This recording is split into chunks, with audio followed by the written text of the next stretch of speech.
if we want to understand extrasensory perception, we have to understand what sensation and perception are.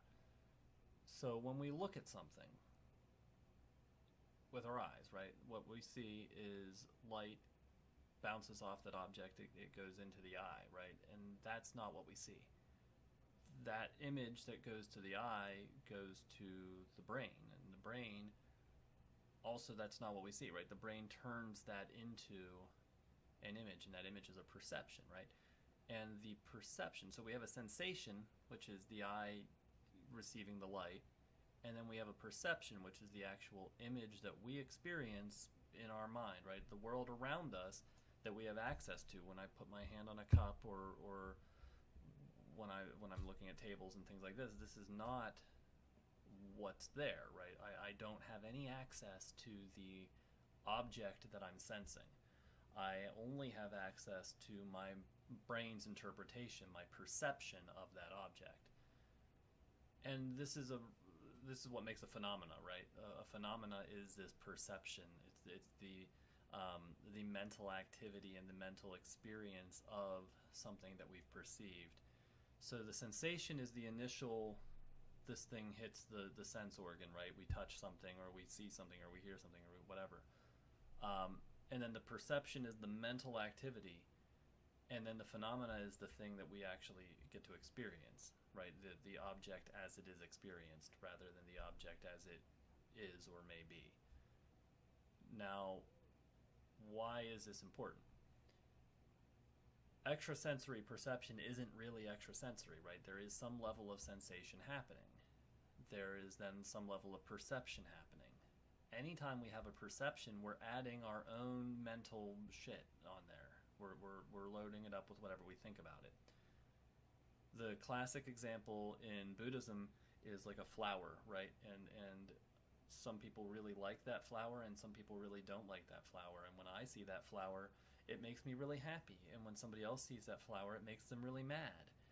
And it's the same flower. The flower hasn't changed. What's changed is I like that flower, and because I like that flower, I become happy when I see it. And somebody who doesn't like that flower, when they see that flower, they become mad. And the liking or disliking is an internal state, right? That's talking about imputed qualities of things and not so much about sensation, but we pay attention to different things. Different people pay attention to different things. Different people will notice different tastes. Different people will notice different smells in a place. Different people will be attracted to different qualities of objects.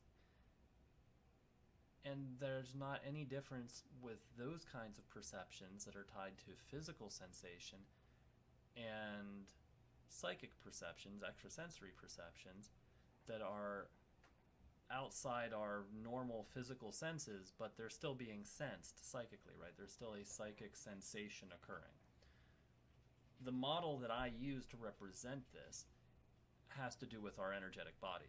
We have this energy body and energy field around us, and that energy field interacts with energy fields of other objects, and just generally the whole, universal energy field, or whatever you want to call it. It's interacting with the outside world, being affected by the outside world. When people are in a room and they fight a lot, and they're fighting in a room, and then other people come into the room, they feel that tension, right? Even if they don't know that a fight was happening, you can just kind of tell, like, oh, okay, there's some tension here, there's a fight here, there's anxiety in the room. Those people have imprinted onto the room, and then the room has imprinted onto the new people, right? I have a fight in a room, I leave the room, another person comes into the room, they feel the anxiety or whatever. I imprinted on the room imprinted onto them. We're always imprinting and being imprinted on at the same time. That's always, that exchange of energy with the world around us is constantly happening. We are both impressing ourselves onto the world, and the world is affecting us. Our field is subtly changing, contracting, expanding, interacting with the world around us. That's the sensation. Now, our mind has to translate that into a perception. Our physical senses, for the most part, correspond. Even whether I like a flower or I don't like a flower, we both see a flower. I don't like it and you like it, or vice versa, but we're seeing the same flower. With the psychic stuff, it's not quite like that because our energy bodies are different. Our energy bodies are different. They've been impacted by slightly different things. Our own mental disposition changes the sensing itself, right? When I'm mad, my eyes don't change shape. When I'm mad, my energy field does change shape because my consciousness is impressing onto it. I'm shaping it the same way I'm shaping the room, the room that I've made angry, right? Because I'm shaping my own energy field, how it interacts with things around us is going to change. So if I am really, really mad and I walk into a room that is really happy and filled with all this happy stuff, I'm not going to sense happiness. I'm blocking that by my own anger. I'm blocking my ability to sense it. It's as if I took a whole bunch of chili sauce, like really hot, like ghost pepper, and I ate a bunch of ghost pepper, and then I started sampling stuff. Everything I eat, I'm just going to taste a bunch of, it's going to be like, wow, that's so spicy, because the ghost pepper's in my mouth. So I can't actually taste the thing I'm trying to taste. Like, you can make bread spicy if you put ghost pepper on it, right? Or if you shoot back some hot sauce and then eat bread, it's like, wow, the bread's so spicy. It's not. I've changed the sensor. I've coded the sensor in something. And the energy field works a lot the same way. When I am emotionally upset, the way my energy field interacts with the world around me, both imprinting and receiving sensation, is different. Which is why it's really important when we're working with other people and we're like living in the world that we use our actual senses and not necessarily rely entirely on intuition. That said, when we're trying to develop extrasensory perception, we have to be aware that the sensor itself changes. Unlike the eye, right? So when I look at the same thing over and over and over again, with my eye, I see the same thing. When I psychically sense the same thing over and over and over again, it may not be the same thing. And more importantly, I might not sense the same thing as somebody else. I might be particularly attuned to thought, right? To concepts around people, to the thoughts that people are thinking and the ideas going on around them. And we'd label this telepathy, right? Another person might be particularly attuned to emotion, and they're going to pick up the empathetic information. So this is an empath, right? They're going to feel what the other person feels. The telepath thinks what the other person thinks. It's the same thing. The same function is happening. What's different is that the telepathic person is noticing thoughts. That's the taste that they are particularly sensitive to. The empathetic person, the empath, is particularly noticing feelings and emotions. And this is entirely about our own personal sensitivities and the sensitivities of our energy field, the sensor. I'm going to call the energy field is the sensor. That varies from person to person. So, one huge problem this comes up with is verifying, right? I can't actually take one person and say, okay, everybody in the room scan this one person. And then I scan the person and I say, okay, yeah, their energy field is like this. It's, what did you get? What did you get? What did you get? Okay, anybody who didn't get like this is wrong. You can't test skills like that, right? It's like if we both ate the same chili and I say, oh, wow, I taste a hint of nutmeg, and they say, oh, wow, I taste a little bit of habanero, and I say, well, if you got habanero, you're wrong because I tasted nutmeg. Well, there could be nutmeg and habanero in there. In fact, there almost certainly is, because human beings are really complex. And I mean, I don't know if people even put nutmeg in chili. I just kind of threw that out there, but that's kind of what it's like.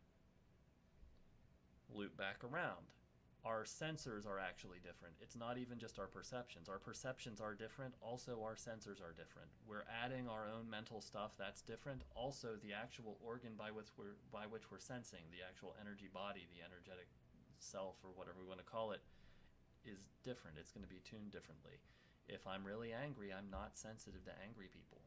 I can tell when somebody's happy if I'm angry, because their field feels differently and it impresses a little bit on mine.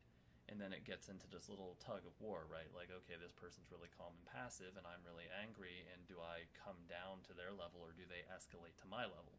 So, if we want to understand extrasensory perception, we have to understand the perceptions come from our mind, what we impute onto the things that we're looking at, but also, particularly with ESP, the sensor itself is different. The sensations themselves will be different. How do we check to make sure we're improving then? How do we actually verify that we're getting any better at a skill?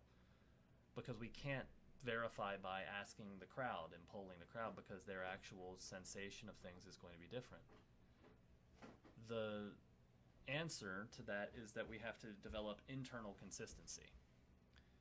When we develop internal consistency, we can tell for ourselves whether or not we're being more or less accurate. We have to look at how we feel when we are around certain things.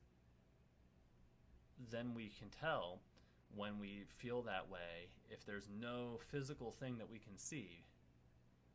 If we feel that way, if that thing was there, then that's a hit. That's accurate. We are getting that impression from the environment. Once we've started to recognize the internal states, if we can correlate them to the things in the environment around us, because we can't ever get a one-to-one exact objective thing. Way back at the beginning, I mentioned we don't have access to the actual physical world, the objective world around us. We have access only to the phenomenal world as it arises through perception. That's the case also with ESP. There's not necessarily an objective, this is the right feeling in this room, right? There's a phenomena that's arising. If that phenomena corresponds to something that's actual, then it's very useful. If it doesn't correspond to something that's actual, then it's not very useful, and we need to be assessing that. And we assess that through internal consistency, not through checking with other people, because other people might not be sensitive to the same thing. It takes practice and it takes time. It takes journaling. I advocate for writing down and keeping a journal when we feel a certain way. Once we've done meditation and established a baseline and know what we feel like normally, then when we feel a certain way, we take notes about the kind of things that are going on in the environment that made us feel that way. That way, when we feel that way again in the future, maybe there's a reason for that we can map to something. And then as you do this regularly and consistently, then you really end up well-attuned and sensitive, and now we have this kind of intuition, right? This has become intuition. This has become ESP. If we are noticing that we think a certain way around certain people, then it's very possible that we're picking up telepathically how those people are thinking, right? If we feel certain emotions when we're around certain people, it's very possible that those people are feeling those emotions, and we can explore that, and we can investigate that through conventional means. And then later, after we've really, really practiced this, we can start relying on that.